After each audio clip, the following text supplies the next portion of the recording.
Bem-vindo todos a mais um LEPcast, que hoje vai debater aí um tema interessante, que é a pedagogia não linear. E a gente tem como convidados hoje o professor João Cláudio Machado. Ele é professor da Universidade Federal do Amazonas e líder do Núcleo de Estudos em Pesquisa no Futebol. Também é membro do LEP, orientando aí do professor Alcides, que é o nosso outro convidado, o professor Alcides Scaglia, coordenador do LEP Fute, fundador do LEP e co-líder do LEP. João, tudo bem?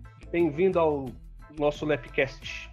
Muito obrigado pelo convite. É um prazer conversar aqui com vocês hoje sobre um assunto tão interessante. Beleza, Alcides, bem-vindo. Beleza, Lucas, João e todo o pessoal que está conosco acompanhando mais um LEPcast. E a gente tem, o tema pedagogia não linear, tem no João Cláudio aí, talvez um dos maiores especialistas aí no Brasil, tem estudado muito isso, né, João? E publicado bastante texto, feito muita pesquisa.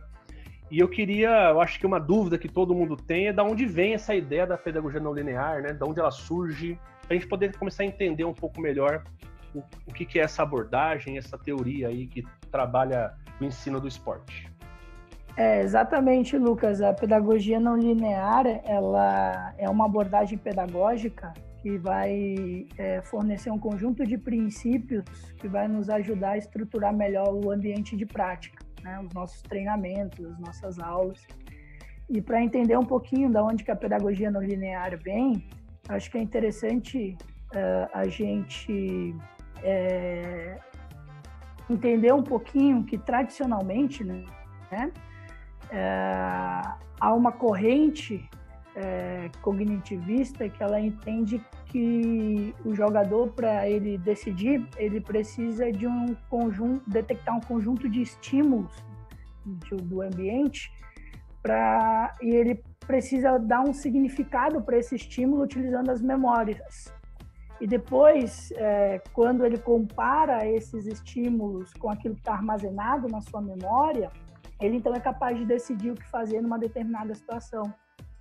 De acordo com essas abordagens tradicionais da psicologia, essa tomada de decisão, uma ação dentro de um jogo é um processo cognitivo, né, que tem como base alguns esquemas mentais. E para fugir dessa corrente, a gente tem a perspectiva ecológica, que ela vai, na realidade, sustentar, vai defender que uma ação tática, uma tomada de decisão, ela vai emergir de uma relação entre o indivíduo e o ambiente.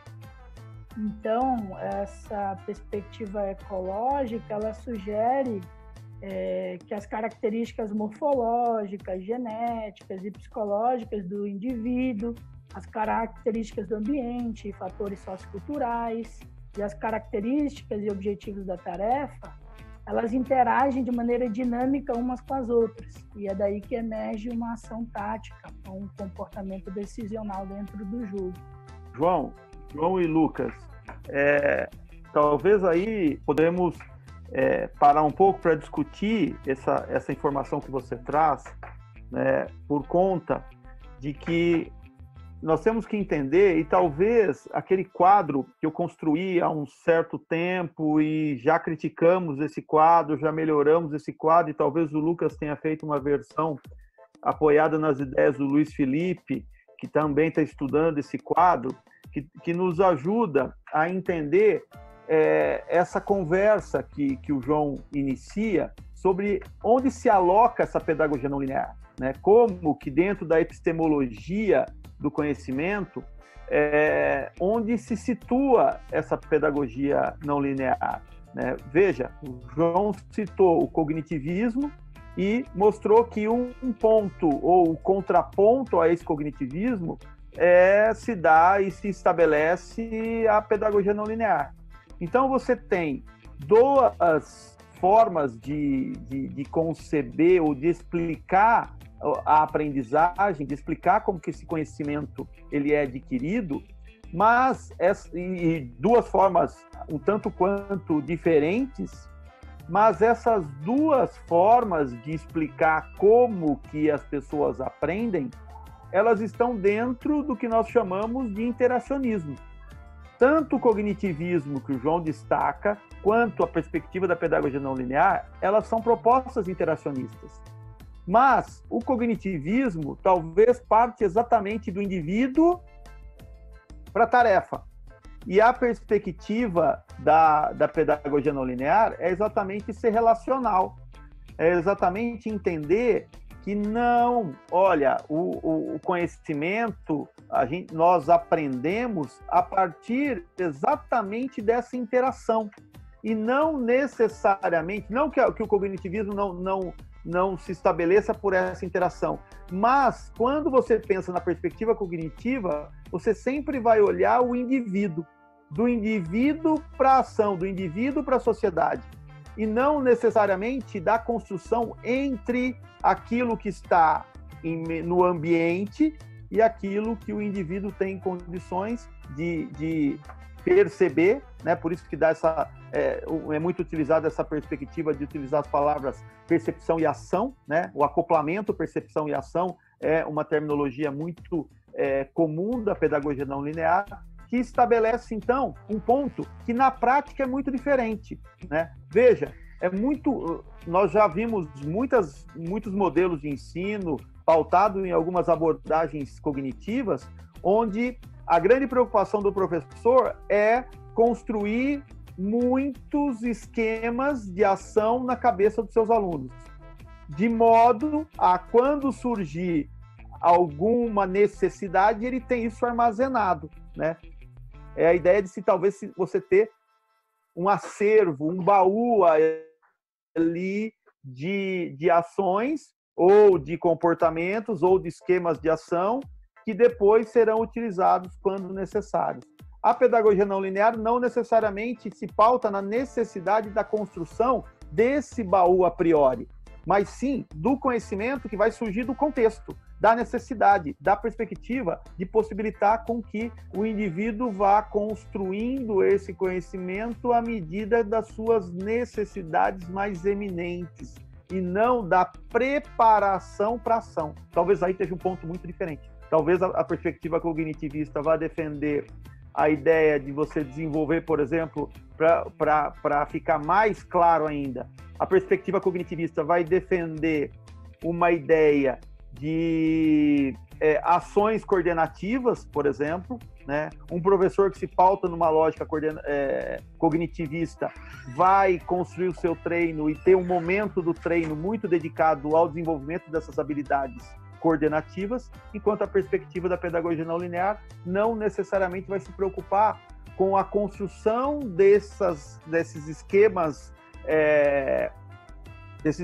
coordenativos, e sim vai se preocupar com a manipulação do constrangimento da tarefa, daquilo que se quer, de modo a entender que o conhecimento vai ser construído, ou essa coordenação vai advir, ou seja, virá exatamente da necessidade de construir a ação para responder aquilo que o jogo está pedindo, ou que o momento está pedindo, ou que a tarefa está pedindo. Eu acho que esse é um ponto importante, onde a gente consegue situar essa pedagogia não linear, como o próprio nome diz, pedagogia que não se pauta numa linearidade, e sim numa perspectiva de construção do conhecimento por meio, talvez, de algo muito próximo à lógica do caos, né? Esse conhecimento vai se construindo, não passo a passo, não necessariamente até de um princípio do mais fácil para o mais difícil. Talvez na lógica da pedagogia não linear, não necessariamente esse princípio esteja tão evidente, seja tão destacado.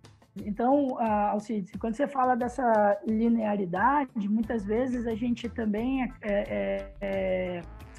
relaciona essa linearidade com a questão das etapas, né? Eu preciso primeiro aprender isso, para depois aprender aquilo, para depois... Então, muitas vezes, dentro dessa perspectiva cognitivista, muitas vezes o treinador talvez tenha aquela sensação de que para um determinado problema existe uma solução adequada para esse problema, né? E dentro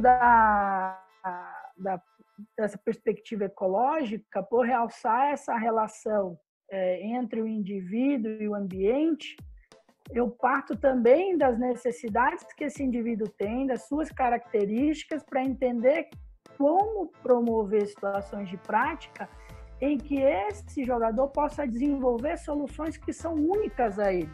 Exato. Né? Que são individualizadas.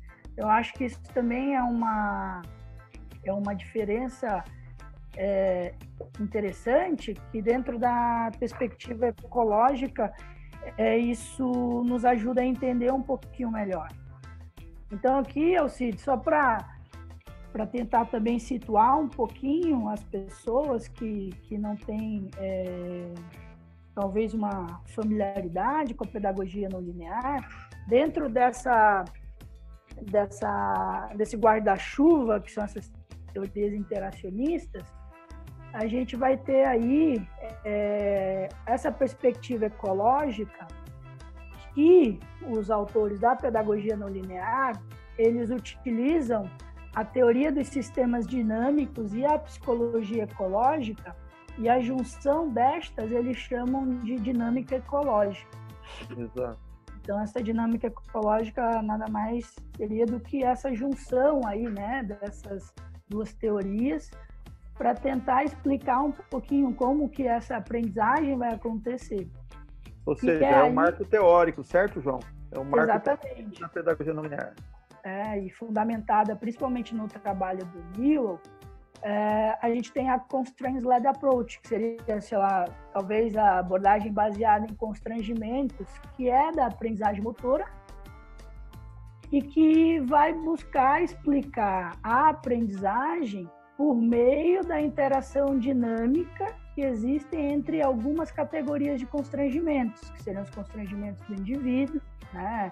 Suas características morfológicas, genéticas, psicológicas, do ambiente, a estrutura física do ambiente, né? As características, questões sociais, e também da tarefa, os objetivos, o que eu preciso fazer para manter a posse da bola, por exemplo, no caso dos jogos esportivos. A lógica e a interação. Então, essas três categorias de constrangimentos, elas não atuam de maneira isolada, elas atuam de maneira simultânea. Então, o comportamento ele surge a partir da interação entre esses constrangimentos.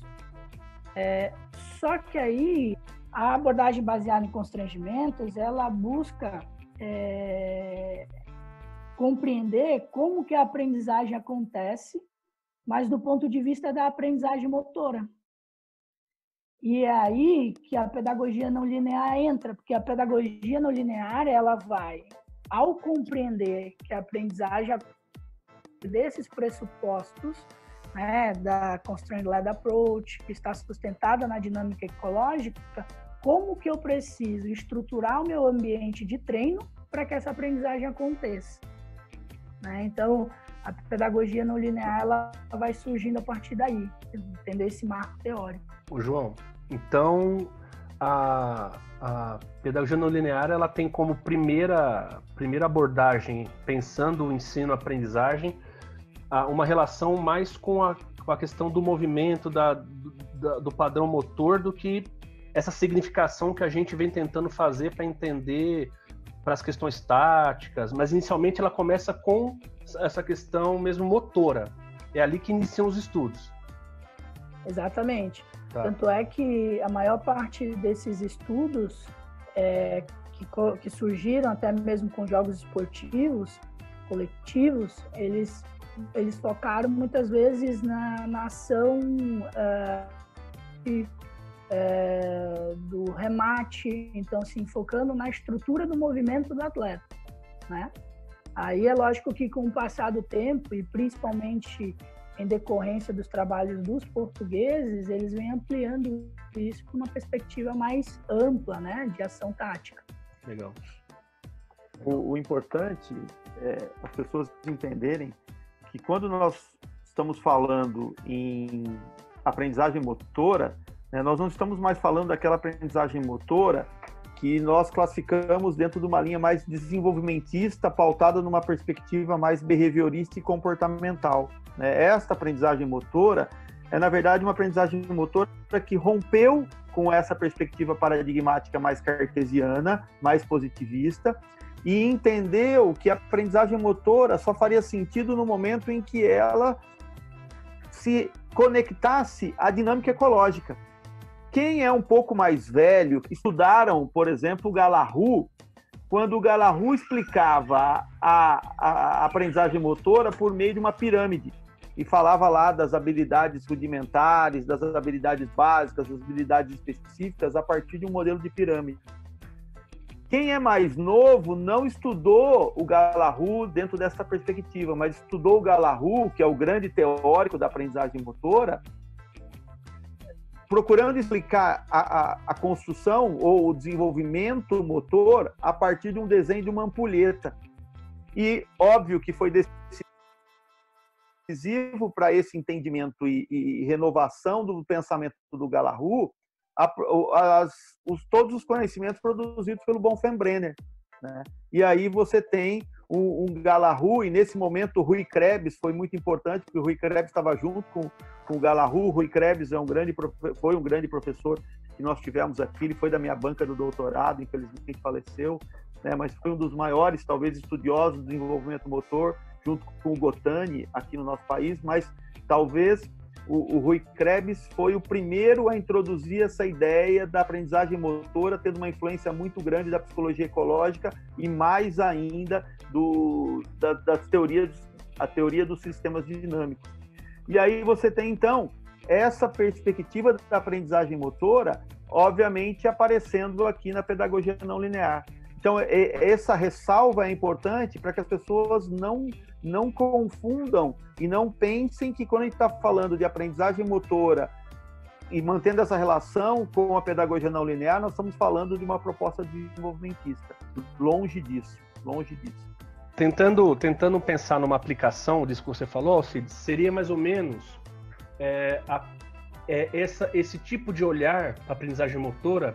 Ela vem dar subsídio para aquilo que a gente debate há muito tempo, de que o gesto técnico não deve ser padronizado, mas deve ser fruto da ação do jogador frente aos problemas que o jogo propõe para ele, né? Exato, ou seja, acabou com a lógica. Exato. Acabou com a lógica do padrão de movimento. A gente já falava isso aqui há muito tempo, mas o legal é que eles vêm trazendo estudos que vão mostrando. Eu li algum desses estudos que olham mais para o desenvolvimento motor ou para essa questão da aprendizagem motora baseada na PNL, na pedagogia não linear, e é legal que eles vêm justificando isso, ó. A mudança do ambiente modifica o movimento para a resolução do problema. E aí eles vão dando pistas mais concretas para a gente falar, ó, isso que a gente falava baseado nos autores mais clássicos, né, que a gente vem trazendo, agora está sendo estudado, verificado, e as evidências estão mostrando que realmente a ideia de padrão motor para depois haver uma diversificação, ela não é o caminho. A diversificação ela é fruto da minha relação com os problemas que o ambiente me propõe. Ela acontece constantemente. Exato. E quebra com essa lógica de vamos construir um padrão motor padronizado e depois eu vou adaptar. Eu sempre argumentei, mas por que eu construo algo para depois adaptar se eu vou ter que adaptar? Esses estudos vêm mostrar isso, né? Essa base teórica. Isso é pedagogia não linear. Exatamente. Isso é não linearidade. Exato. É o conhecimento sendo construído não de uma lógica linear. E o legal, quando você falava antes, você explicava exatamente a linearidade. Primeiro eu faço isso, para depois aquilo, né? Agora não. É exatamente essa relação do indivíduo com a tarefa e o ambiente é que vai gerar esse contexto de aprendizagem, né? Por isso que é tão importante essas discussões que vão ajudar cada vez mais a gente desenvolver as ideias na pedagogia do jogo, né? Na nossa proposta, principalmente quando a gente fala de potencialidades e possibilidades. Elas são muito facilmente linkadas a essa perspectiva. E aí eu acho que é um pulo, né, João? Perdão, mas eu acho que é um pulo para a gente ir do movimento para a questão de olhar para os aspectos táticos do jogo, né? É o próximo pulo, né? Eu olho primeiro para o movimento e falo, o jogo vai me dando demandas. Peraí, o que o jogo faz comigo então? E aí a gente vai cair no jogo, nas relações estratégico-táticas, né? É o próximo passo. É isso que acontece, né, João, com os estudos. Isso. E eu acho que também é importante fazer uma ressalva que a gente também precisa entender, e eu acho que a pedagogia não linear ela vai nos ajudar um pouco nisso, também tirar o foco, por exemplo, do movimento, ou da necessidade de se padronizar um movimento, porque para cada indivíduo, em função dos seus constrangimentos individuais, eles vão ter soluções de movimento que são específicas, que são individualizadas. Então, isso para estimular a criatividade é fundamental nos nossos jogadores, né? Nos jogadores durante esse processo de treino. Então, assim, quando eles fazem alguns estudos experimentais e com grupo controle, que eles chamam de pedagogia linear, a pedagogia linear deles é muito aquela pedagogia realmente tradicional, né? Que a gente fala, o ensino focado na técnica, trabalhando as partes isoladas. E aí, se eu entendo, a partir dessa perspectiva ecológica, que a aprendizagem ela é fruto da relação entre o indivíduo e o ambiente, então talvez em função de que cada indivíduo possui peculiares, que são únicas, eles devem responder de maneira diferente ao mesmo estímulo, né? Então, acho que isso foi algo importante que eu encontrei na pedagogia não linear, porque eu tinha muitas dificuldades, por exemplo, quando eu ia implementar um processo de ensino que era pautado no jogo, mas eu percebia que os meus alunos respondiam de maneira diferente a esse estímulo que o jogo proporcionava. E eu precisava, então, encontrar uma ferramenta que potencializasse a aprendizagem de todos esses meus alunos, né? Que apresentam características diferentes, níveis de desempenho diferentes. Então, eu acho que dentro dessa perspectiva ecológica, a gente não foca no movimento em si, né? E a gente não foca no indivíduo apenas, a gente foca na relação entre eles. E eu acho que isso, a pedagogia não linear, ela vem ajudar, né? Então, é justamente isso, essa ideia da gente ter que romper essa perspectiva positivista, né, do ensino dos jogos, uma perspectiva mais holística, né, entender como que eu posso, então, proporcionar ao meu aluno ambientes representativos de prática, que possam potencializar a aprendizagem dos meus alunos. Aí, João, é interessante que a gente começa a tirar a importância do movimento e talvez começar a colocar a importância na ação, né? Eu gosto de usar essas palavras porque fica evidente uma diferença entre que é um movimento, um gesto, né, para uma ação. Uma ação tem contexto. O movimento é um movimento em si, é um gesto em si. Uma ação, não. Uma ação, ela depende dessa interação, ela depende da sua necessidade, ela depende de uma provocação. A ação, geralmente, é uma reação a alguma coisa, né? Então, quando nós pensamos a partir da pedagogia não linear, é exatamente valorizar as ações que acontecem no jogo. E essas ações são técnico-táticas, são tático-técnicas, são ações que sempre colocam o ser humano como um todo, né? E não necessariamente apenas a fragmentação desse ser humano numa particularidade que é o desenvolvimento de gestos e apenas de movimentos, né? E só para deixar um pouco mais evidente ainda, percebam, né, acho que todo mundo que está escutando, que está nos vendo, pode entender o quão bonito é você avançar no conhecimento e ter a possibilidade de mudar o óculos, como o Lucas gosta sempre de usar essa analogia. Quando você muda o óculos, você muda o paradigma, ou seja, você muda a forma de enxergar, né? Antes, com o óculos, você enxergava a aprendizagem motora pautada no movimento.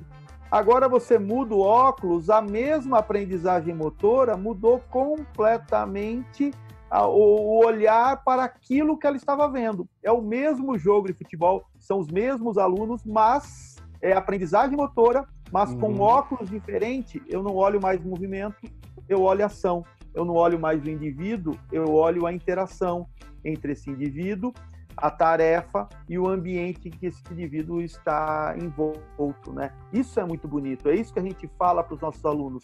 Entendam que os paradigmas, eles surgem para serem superados, né? Se eu tenho um paradigma tradicional, como o próprio nome, a tradição diz, essa tradição precisa ser ressignificada ao longo do tempo e não perpetuada. A aprendizagem motora mostrou isso, e hoje nós temos uma nova aprendizagem motora aí apresentada para todo mundo. Hoje não, né? Já há um tempo, acredito que essa nova perspectiva da aprendizagem motora tenha lá os seus 20 anos já.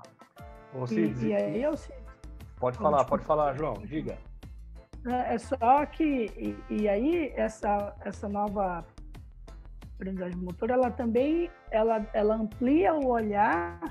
Então, assim, ela tira o foco apenas vamos dizer assim, da coordenação entre os segmentos, né, do movimento do indivíduo, e passa também a entender a coordenação entre indivíduos, né? Exato. Então, essa coordenação interpessoal, que para a gente que trabalha com é fundamental, né? Então, você já passa a buscar compreender melhor como que esses indivíduos se coordenam as suas ações dentro de um ambiente que é completamente caótico e imprevisível, que são os jogos coletivos, né? E Alcides, a aprendizagem motora não muda o termo guarda-chuva, muda o olhar para ele, mas a maneira com a qual eu me relaciono com ela muda. Então, por exemplo, eu tô assim, João, é incrível o quanto eu vejo pessoas falando de ensino do esporte, futebol principalmente, baseado na modelagem de comportamento. E aí o Alcides acaba de falar sobre ação. As duas coisas vão falar de aprendizagem motora, mas quando eu falo modelar comportamento, eu caio lá na primeira tendência que você trouxe, que é o cognitivismo. Exato. Olha lá se não é o comportamentalismo, que ainda é uma base, ainda... que eu digo que tá no limite. O cognitivismo, ele vem resolver problemas do comportamentalismo, né? Sem dúvida. E as pessoas usam a palavra modelar comportamento e elas não percebem que o quanto isso tá travestido de um olhar que está distante desse olhar da pedagogia não linear e dessa perspectiva da ação ou do... o Malo, né, fala do ato tático há muitos anos, que é entender a ação não pelo movimento comportamental, mas pela minha relação com o ambiente que eu tô vivendo. E é o mesmo paradigma, perdão, é o mesmo nome, aprendizagem motora, mas eu não estou falando mais de modelar comportamento, estou falando de olhar para a ação. Quando eu falo olhar para a ação, eu levo em consideração tudo isso que você está trazendo. Então, quando a gente fala comportamento, a gente tem que entender de onde vem essas palavras, para não tomar cuidado de começar a tomar rasteira e achar que está falando uma coisa, mas está falando outra. E dá a entender coisas diferentes, né? Então tem que tomar um certo cuidado na hora que vai falar sobre isso, porque é muito complicado. A quantidade de pessoas falando modelar comportamento, e isso a gente tem chamado de joystick coach, o treinador joystick, que manda no atleta como se fosse um joguinho de videogame, né? Mas vamos lá, João. Estamos entrando aí na pedagogia do esporte e novas tendências, né? O que a gente vai conseguindo aí com a pedagogia não linear em relação a isso? Então, Lucas, o que me levou a estudar pedagogia não linear? Na realidade, foram alguns desafios que eu tinha na época que eu treinava, né? Que eu era treinador. Então, assim, recém-saído da faculdade, estudando muito essa perspectiva da pedagogia do esporte, que entende que o jogo seria uma ferramenta importante para potencializar a aprendizagem dos nossos alunos, eu percebi que eu tinha muita dificuldade em implementar isso dentro do meu contexto de treino, porque eu tinha jogadores que tinham níveis completamente diferentes uns dos outros. E quando eu passava, ou quando eu planejava alguns jogos para os meus alunos, eu percebia que uns aprendiam mais, outros aprendiam menos, uns não conseguiam responder da melhor maneira possível dentro daquele jogo. E eu tinha uma certa dificuldade em operacionalizar isso, né? Então, e aí já tem vários estudos que de fato mostram que o desempenho e as ações dos jogadores dentro dos jogos é diretamente influenciado pelos constrangimentos individuais, como o nível de desempenho, o nível de compreensão tática que cada um tem do jogo. Então, isso gera um desafio muito grande que eram os problemas naquela época. Como é que eu vou gerir, então, um ambiente de aprendizagem, um ambiente de jogo, para potencializar a aprendizagem dos meus jogadores, né? E da minha equipe? E como é que eu, então, vou criar tarefas, que seriam jogos, que conseguissem promover uma aprendizagem significativa para os meus jogadores, né? Então, desse modo, como que eu posso, então, planejar um ambiente de aprendizagem que não seja apenas pautado no jogo, mas centrado no indivíduo, então, né? Ou seja, respeitando essa relação entre o indivíduo e o ambiente. Então, aí eu comecei a ler um pouco sobre a pedagogia não linear e aí eu encontrei, talvez, um caminho ou uma abordagem pedagógica que me ajudou um pouco a resolver esse meu... E aí eu fui me debruçando, fui me interessando e lendo um pouco mais sobre isso. Então, uma das maiores motivações que eu tive foi realmente tentar resolver esses problemas que eu enfrentava na prática enquanto treinador. Então, antes de tudo, a pedagogia não linear, ela vai respeitar essa não linearidade, vamos dizer assim, da aprendizagem. A aprendizagem, ela apresenta uma natureza que não é linear. Então, não é simplesmente passando um conjunto de conhecimentos que eu tenho para o meu jogador para fazer com que ele aprenda alguma coisa. Então, essa pedagogia não linear, o foco dela é na relação, na interação entre o indivíduo e o ambiente. Então, eu comecei a encontrar aí algumas pistas que talvez me levassem a resolver esses problemas do treino, né? Do campo. Esse é um ponto importante que o João destaca, porque há uma perspectiva da gente, ao romper com umas abordagens tradicionais que são centradas no professor, a gente cai muitas vezes nas abordagens mais centradas no cognitivo, ou seja, no indivíduo, na criança, e a perspectiva não linear não está necessariamente nem de um lado nem do outro, mas sim entendendo que talvez o processo de aprendizagem não seja simplesmente sair do professor e ir para o aluno, né, para o atleta, mas sim pensar que o processo tem que estar focado nessa relação entre, no caso, o jogo e o jogador, né? É aí que o professor tem que interagir e não necessariamente só ficar olhando para a perspectiva do jogador, né? Como se isso fosse uma ruptura com a abordagem tradicional que é centrada no professor, no treinador, naquele que comanda, né? Talvez a abordagem da pedagogia não linear venha trazer o bom senso para essa teoria da curvatura da vara, né? Antes a vara estava totalmente fletida curvada. A vara estava totalmente curvada para o treinador, aí você curvou a vara totalmente para o aluno, para a criança, para o atleta, e a pedagogia não linear vai trazer ela, não necessariamente para o equilíbrio, mas para uma explicação mais ajustada, que é me preocupar com as relações, né? Com aquilo que acontece entre esses dois importantes cenários, tarefa e atleta, desculpa, 2 não, 3, tarefa, indivíduo e ambiente. E nessa relação que se estabelece a pedagogia não linear. O Alcides, e aí a gente não cai naquele erro de interpretar que o professor, o treinador é um facilitador, né? Porque assim, quando a gente olha só para o aluno, a gente fala assim, o que o aluno quer, né? É a abordagem da escola nova, né? Eu vejo o que o aluno quer e eu facilito, eu dou para o aluno aquilo que ele precisa e vai lá, né? O que a gente está falando é o seguinte, o professor, ele é alguém que está atento a essa relação e é ele que vai fazer o quê? A mediação, eu nem sei se a palavra mediação é correta, mas ele vai ficar de olho se o ambiente que ele oferece cria uma relação complexa suficiente para que a aprendizagem seja evidente, assim, que aconteça a aprendizagem ou a manutenção da aprendizagem, ele vai começar a fazer o quê? Trabalhar nesse ambiente para colocar nele esses constrangimentos que vão ser significativos para a criança. Então não é, ou o jovem ou adulto, não é só eu ir lá e oferecer uma atividade porque eles gostam daquilo. Eu não estou facilitando, eu não estou só oferecendo, eu estou o tempo inteiro olhando para o que eu faço. Eu falo muito para os alunos que fazem aula comigo, que quem ensina pelo jogo, que está colocado, né, pelo João, que é uma abordagem pautada no jogo, não pode relaxar, dar o jogo e relaxar. Ele tem que estar o tempo inteiro olhando se aquele jogo está dando jogo.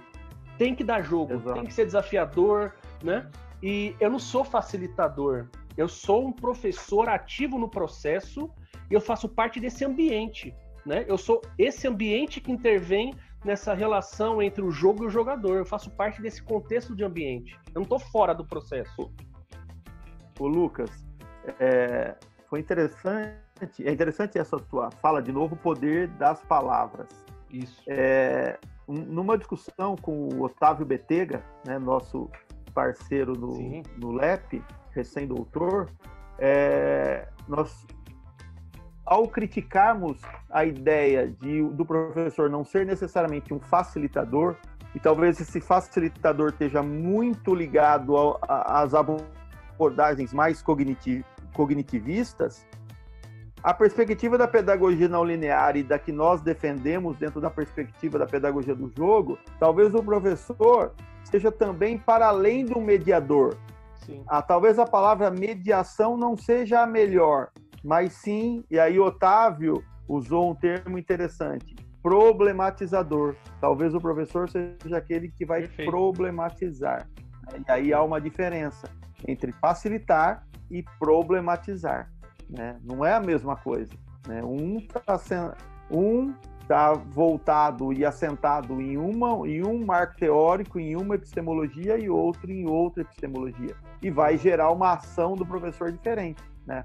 Eu olho para a tarefa, eu olho para o meu aluno, eu não vou simplesmente me preocupar com a facilitação, mas eu vou me preocupar com a problematização. Mas essa problematização não é simplesmente problematizar no sentido de deixar cada vez mais difícil, Não. mas é de deixar cada vez mais ajustado ao nível do meu aluno. E aí entra naquilo que o João tanto destaca, que é a perspectiva de conseguir fazer manipulações que possibilitem ao jogador responder aquilo que o jogo está pedindo, que é o que você acabou de dizer. Eu dou o jogo e eu não sento. Eu fico a todo momento preocupado com isso, que é o que nós temos falado e chamado de potencialidades que emergem do jogo, né? O jogo tem possibilidades, mas essas potencialidades eu preciso ficar atento, porque essas potencialidades é que vão mostrar o nível de desenvolvimento, o nível de exigência que o jogo está trazendo para o jogador e como que o jogador está respondendo a isso. Então, problematizar é nesse sentido. Não sei se o João quer complementar essa ideia. Exato, Alcides. E eu acho que aí, essa etapa é a mais complicada. Porque se a gente entender, eu acho que assim, talvez um pouco mais fácil, não sei se dá para dizer assim, a gente entender quais são as possibilidades daqueles jogos que a gente pretende trabalhar, daquilo que a gente quer que os nossos alunos aprendam. Mas ajustar essa tarefa às demandas do aluno para fazer com que esse jogo gere potencialidades que são únicas a esse indivíduo é o mais difícil. Então, essa sensibilidade pedagógica é algo que exige do treinador, do professor, um conhecimento muito grande, né? Um estudo para ter um domínio sobre como fazer. E não só como fazer, como a gente estava conversando esses dias, né? Como fazer, tem vários artigos que falam, se manipular isso, vai fazer aquilo, se fazer isso, vai fazer aquilo. Mas é quando fazer e por que fazer. Né? Esse é um ponto importante, hein? Esse é a chave. O João toca no ponto que é crucial. Né? Não basta o como. O como é fácil, é relativamente fácil. Agora, o quando é o preciso, é a sensibilidade pedagógica e principalmente o porquê. Desculpa, João, só queria enaltecer essas três palavras? Não, então, eu acho que isso, a pedagogia não linear, ela foi me levando assim para um caminho que me permitiu talvez trabalhar algumas estratégias, que foi como a gente chamou na tese, estratégias pedagógicas, né? Então, quais estratégias pedagógicas a gente poderia utilizar para tentar respeitar essa relação entre o indivíduo, o ambiente, a tarefa, para potencializar uma aprendizagem, ou potencializar o desempenho, o comportamento tático dos jogadores, né, no caso do futebol, mas que tem estudos em diversas modalidades.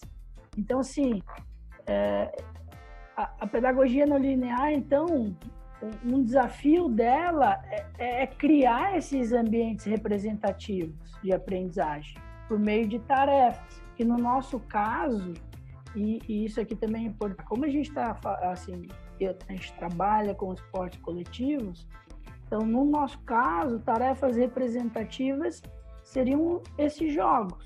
Mas aqui a gente precisa fazer um parênteses, será que todo jogo é uma tarefa representativa?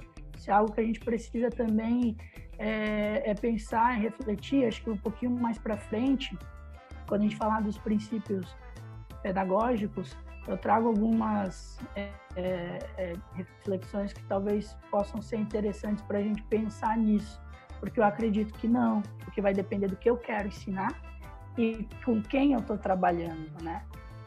Então, não é simplesmente separar uma equipe de um lado, uma equipe do outro, botar a bola ali e deixar que eles joguem, que aquilo ali é uma tarefa representativa.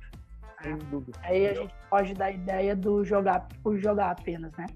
Pode ser talvez jogo, mas não necessariamente uma tarefa representativa. É isso que você está dizendo, né, João? Isso. É discutir o que é ser específico e o que é ser representativo, né? Especificidade e representatividade.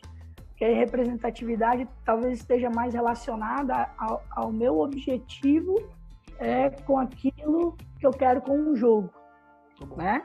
Então, assim, se eu quero trabalhar uma determinada competência com o meu aluno, pensando nas competências essenciais ali dentro da pedagogia do jogo, que tarefa vai ser representativa, ou seja, vai proporcionar aos meus alunos a ênfase dela. E talvez essa mesma tarefa, para um aluno, para um grupo de alunos, seja uma tarefa representativa, mas para outro, dependendo do nível de desempenho que ele tenha, não venha a ser.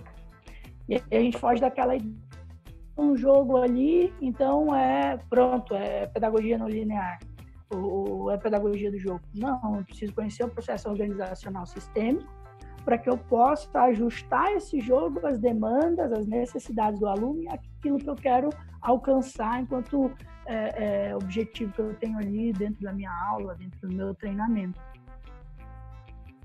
Veja, eu acho, Lucas e João, que a gente começa a entrar num tema que é muito importante, mas vai exigir, acho que um outro Lab Sem Fronteiras e um outro Labcast. O que vocês acham? Eu também acho. Eu acho que a gente poderia estar fechando aí essa discussão meio sobre as bases da pedagogia não linear para que a gente possa, num outro momento, ir mais a fundo nessa discussão das tarefas. Concordo. Hoje já deu para a gente ter uma bela de uma exposição das ideias básicas dessa pedagogia não linear e de entender de como ela coaduna, como ela chega na nossa preocupação com a pedagogia do jogo a partir desse termo, né, tarefas representativas.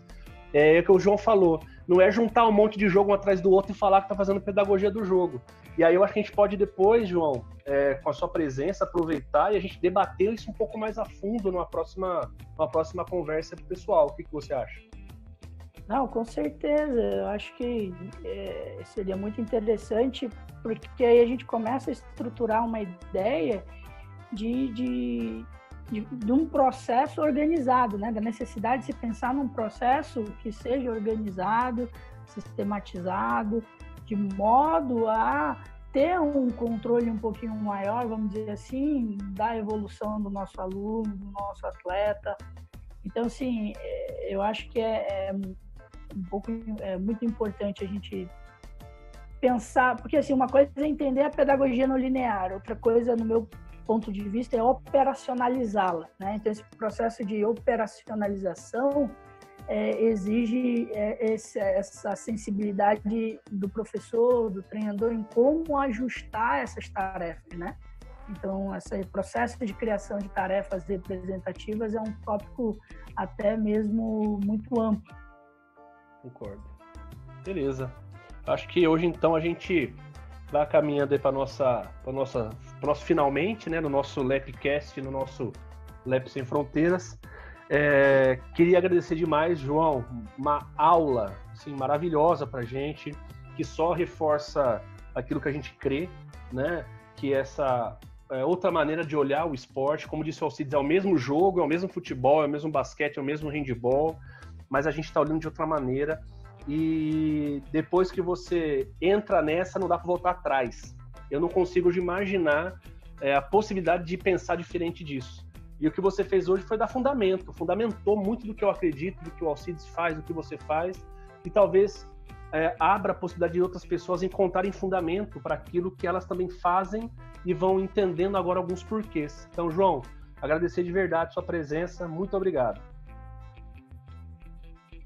Lucas, eu que agradeço o convite, Alcides. É um assunto realmente para mim muito interessante. Foi algo que eu estudei no doutorado e continuo estudando.